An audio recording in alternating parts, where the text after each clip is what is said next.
एक शहर जो बदलने में विश्वास रखता है, लेकिन कुछ बदलाव ऐसे होते हैं जिन्हें कोई देख नहीं पाता जब तक वे बहुत देर से सामने ना आए।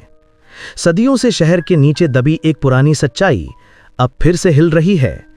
जानवर तो वही हैं, पर उनके आसपास की दुनिया वैसी नहीं रही। और आज रात ज़ूटोपिया पहली बार जानने जा रहा है कि हर कहानी सुखद अंत से नहीं शुरू होती, कुछ एक चेतावनी से शुरू होती हैं। पार्ट 2 शुरुआत होती है पिछले पार्ट के एक छोटे सी रिकैप के साथ, जिसमें दिखाया जाता है कि कैसे बेलवेदर का पूरा प्लान जूडी और निक ने मिलकर उजागर किया था। हर न्यूज़ चैनल, हर पोस्टर और हर स्क्रीन्स पर उसी घटना की चर्चा चल रही होती है। बेलवेदर के रैबिट शेप्ड रिकॉर्डर ने उनका कन्फेशन रिकॉर्ड किया था और उसी रिकॉर्डिंग की वजह से उसे गिरफ्तार किया गया था। शहर भर में उनकी बहादुरी के किस्से फैल रहे थे और लोग उन्हें ज़ूटोपिया के असली हीरो कहके सेलिब्रेट कर रहे थे। निक ने आखिरकार ZPD में ज्वाइन कर लिया था और शहर की पहली फॉक्स रैबिट पुलिस जोड़ी आधिकारिक रूप से बन चुकी थी। नए मेयर पैट्रिक विंडसर मौसम नियंत्रण के लिए बनी नई वेदर वॉल का उद्घाटन करते हैं, एक ऐसी विशाल दीवार जो शहर के हर इलाके को उनके चुने हुए क्लाइमेट में रख सकती है। हर कोई जश्न मना रहा है और इसी बीच जूडी और निक अपने अगले असाइनमेंट के लिए तैयार हो रहे हैं। चीफ बोगो ऑफिसर्स को एक करप्ट कस्टम्स वर्कर के बारे में बताते हैं जो अवैध सामान की तस्करी में शामिल था।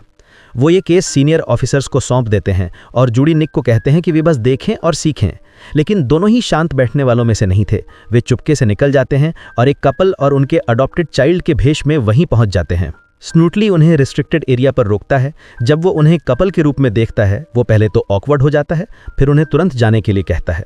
निक इमोशनल ड्रामा शुरू कर देता है, अपने बेटे की बर्थडे विश की एक इमोशनल कहानी सुनाकर। स्नूटली थोड़ा कंफ्यूज्ड हो जाता है और इसी डिस्ट्रैक्शन में जूडी अकेले ही कंटेनर्स तक पहुंच जाती है। वो एक सस्पिशियस कंटेनर खोलती है, लेकिन तभी बोगो की आवाज़ रेडियो पर आती है और स्नूटली घबराकर भाग जाता है। वो एक वैन लेकर निकलता है और जूडी ने एक पिग की कार चुराकर उसके पीछे लग जाते हैं। शहर अपनी 100वीं सालगिरह मना रहा है। जगह जगह झंडे, फूल और फ्लोट्स चल रहे हैं। ZPD भी पीछा करने लगती है। स्पाइक स्ट्रिप्स लगाए जाते हैं, लेकिन स्नूटली उन्हें पार कर लेता है जब तक कि वो एक स्टील पोल से नहीं टकरा जाता। वो बेहोश हो जाता है, लेकिन वैन अनकंट्रोलेबली परेड की तरफ बढ़ती रहती है। जूडी अपनी पूरी स्पीड में दौड़ती है, चलती वैन पर कूदती है और ठीक उस समय उसे रोक देती है जब वो क्राउड से टकराने वाली होती है, लेकिन वो एक फ्रेशली अनवेल्ड स्टैचू से टकरा जाती है। भीड़ में अफरा तफरी मच जाती है। इसी केओस के बीच जूडी को दूर भागता हुआ एक रेप्टाइल दिखाई देता है। वो जगह पर रुक जाती है और ज़मीन पर पड़े रेप्टाइल स्केल को उठा लेती है। बाद में अपने कमरे में वो एक इन्फ्लुएंसर का वायरल वीडियो देखती है जिसमें बताया जाता है कि ज़ूटोपिया में कभी रेप्टाइल पॉपुलेशन थी, लेकिन सैकड़ों साल पहले उन्हें शहर से निकाल दिया गया था। चीफ बोगो इस गड़बड़ी और रूल्स तोड़ने पर फ्यूरियस होते हैं। वो जूडी से कहता है कि वो उसकी रिस्पेक्ट करता है, लेकिन रिस्पेक्ट रूल्स फॉलो करने से मिलती है। जूडी स्केल दिखाती है, लेकिन वो उसे बयान पूरा करने नहीं देता। वो वार्निंग देता है, अगर अगला असाइनमेंट फेल होगा तो उन्हें अलग कर दिया जाएगा। दोनों को पार्टनरशिप वर्कशॉप में भेज दिया जाता है। वहां इंस्ट्रक्टर फर्स्ट भी टीम वर्क इंप्रूव करवाने का वादा करती है। बाकी सक्सेसफुल जोड़े प्राउडली अपनी स्किल्स दिखा रहे होते हैं और कुछ उनकी जोड़ी का हल्का फुल्का मजाक उड़ाते हैं। जूडी खुद को साबित करना चाहती है, लेकिन निक कहता है कि उन्हें किसी की अप्रूवल की जरूरत नहीं। जूडी टेंशन में लेट नाइट स्टडी करती है, जबकि निक आराम से सो रहा होता है। उसी रात जूडी सडनली इंटरनेट पर पुराने लिंक्सली हमले के बाद खोए हुए लिंक्सली जर्नल के वापस मिलने की ब्रेकिंग न्यूज़ देखती है। वो वही वैन पहचान लेती है जिसके पास उसे रेप्टाइल स्केल मिला था। एविडेंस कंपेयर करते हुए उसे एक पैम्फलेट मिलता है जो उसी पुराने केस से जुड़ा हुआ था। वो एक फुटेज पाती है जिसमें रेप्टाइल्स जर्नल स्टील करने की कोशिश कर रहे थे।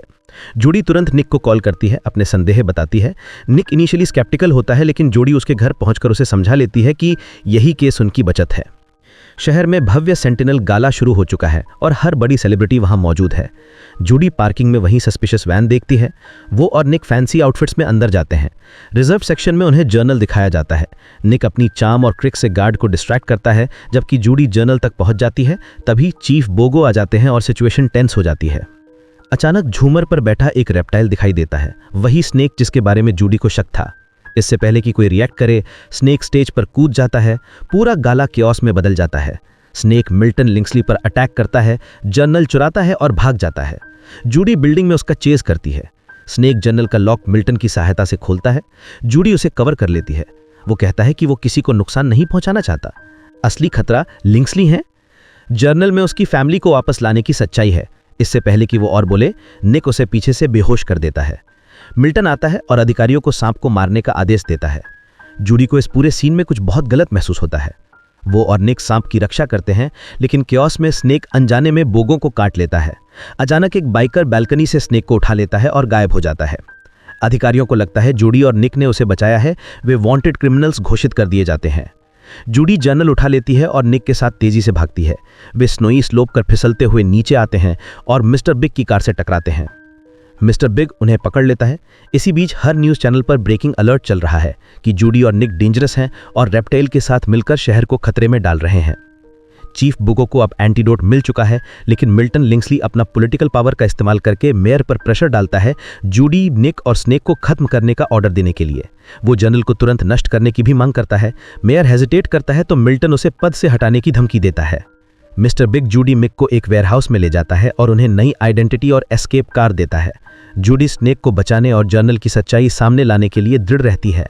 फसबी उन्हें मार्श मार्केट ले जाती है, जहां रेप्टाइल शहर से अलग थलग सीक्रेट कॉलोनीज में रहते हैं।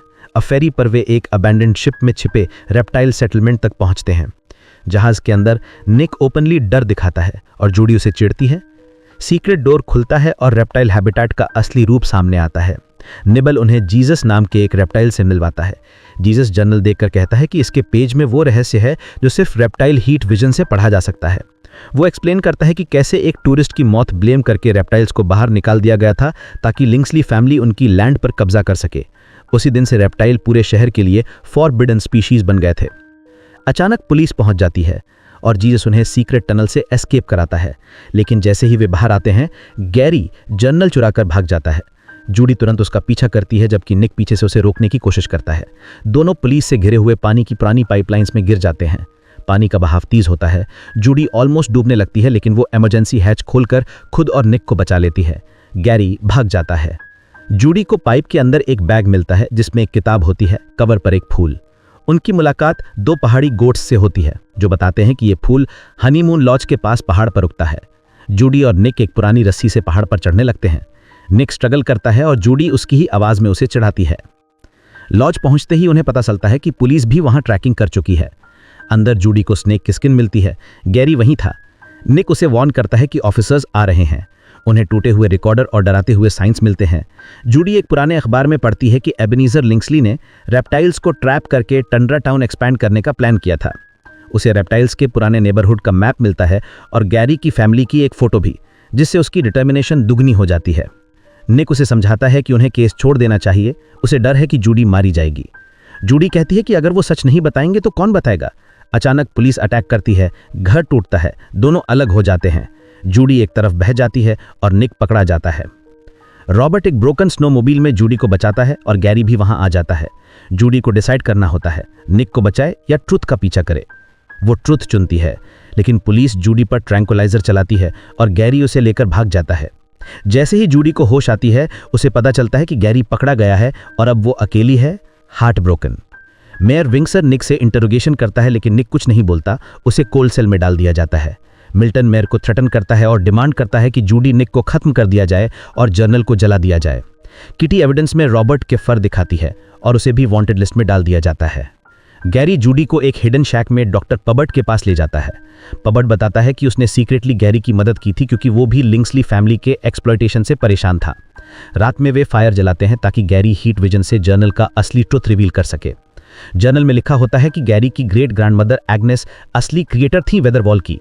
एबेनीजर ने उसका आइडिया, उसका पेटेंट और उसका नाम चुरा लिया था। उसकी मेड ने ओरिजिनल पेटेंट बचाया था, लेकिन उसे मार दिया गया था। यह जर्नल असली एविडेंस था कि रेप्टाइल्स को अनफेयरली रिमूव किया गया था।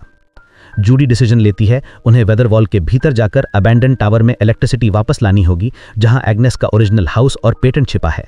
पुलिस उन्हें जूडी के फोन से ट्रैक करके वेदरवॉल के पास पहुंच जाती है। जूडी फोन तोड़ देती है। दोनों के बीच चेज शुरू हो जाता है। उनके आसपास जलता हुआ मैमल फेस्टिवल केओस क्रिएट कर रहा है। ज़ेब्रा ऑफिसर्स गजेल खुद सपोर्ट करती है। जूडी फाइट करते हुए अंदर पहुंचती है। निक बाहर फंसा है, लेकिन क्लॉ हाउजर हैकिंग करके उसकी लोकेशन देता है। जूडी अंदर जाकर टनरा कंट्रोल चेंबर तक पहुंचती है। वो स्विच एक्टिवेट करती है और बर्फ के ढेर के नीचे दबा एग्नेस का टावर रिवील होता है। निबल उसे अंदर जाने देता है। अचानक पबर्ट आता है। वो बिट्रे करता है। वो जूडी को ड्रग देता है और गैरी को फ्रीजिंग चेंबर में फेंक देता है। पबर्ट कहता है कि वो भी अंडरडॉग है और लिंक्सली फैमिली में वैल्यू पाने के लिए ये कर रहा है। जूडी उसे समझाने की कोशिश करती है, लेकिन वो चला जाता है। गैरी फ्रीज होता जा रहा है। जूडी के शरीर की गर्मी से गैरी अपना टेम्परेचर स्टेबलाइज करता है, लेकिन जूडी बेहोश होने लगती है। पुलिस पहुंचती है और गैरी को कॉर्नर करती है। इसी बीच निक वॉल के अंदर फाइट कर रहा है। वो पबर्ट का सामना करता है। गैरी पबर्ट के बैग में एंटीवेनम देखता है। प्लेटफॉर्म टूटने लगता है। एंटीवेनम गिरने वाला है। निक उसको गिरते देखकर कहता है, if anyone deserves to live it's her.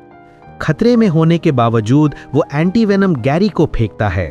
Gary Judy को इंजेक्ट करता है। वो होश में आ जाती है। नीचे की आइस कोलैप्स हो जाती है। जूडी निक की तरफ कूदती है और उसे समय रहते पकड़ लेती है।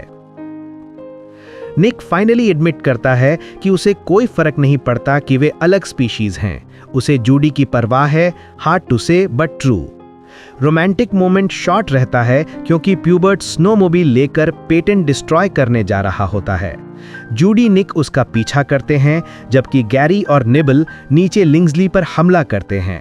मेयर भ्रष्टाचार से तंग आकर खुद इंटरफेरेंस करते हैं और लिंग्सली फैमिली गिरफ्तार हो जाती है। प्यूबर्ट भी पकड़ लिया जाता है। बाद में सब रेप्टाइल टाउन जाते हैं। वहां गैरी की ग्रेट ग्रैंडमदर का अबैंडन्ड हाउस मिलता है। अंदर पुराने इन्वेंशंस, ड्राइंग्स और ओरिजिनल पेटेंट मिलता है। इसी बीच प्यूबर्ट घर को जलाने आता है, लेकिन पुलिस उसे अरेस्ट कर लेती है। सच पूरे शहर में फैलता है। जूडी और निक ने स्नेक्स के खिलाफ इनजस्टिस को उजागर कर दिया। मार्श मार्केट्स ऑफिशियली ज़ूटोपिया में शामिल हो जाते हैं। रेप्टाइल्स का वापस स्वागत होता है। गैरी अपने फैमिली से फाइनली मिल जाता है। सिटी जूडी और निक को ऑनर देती है। मूवी के आखिरी सीन में निक जूडी को उसका पुराना कैरेट रिकॉर्डर वापस देता है। दोनों अपने नए मिशन, भागे हुए फ्यूजिटिव्स को पकड़ने के लिए निकल पड़ते हैं। तो दोस्तों, ये थी ज़ूटोपिया 2 की पूरी कहानी। अगर आपको ये वीडियो पसंद आई हो तो लाइक, शेयर और सब्सक्राइब करना बिल्कुल मत भूलिएगा। ऐसी ही एक और मज़ेदार और दिलचस्प स्टोरी के साथ हम जल्द ही फिर हाजिर होंगे। तब तक के लिए tata, good bye and take care.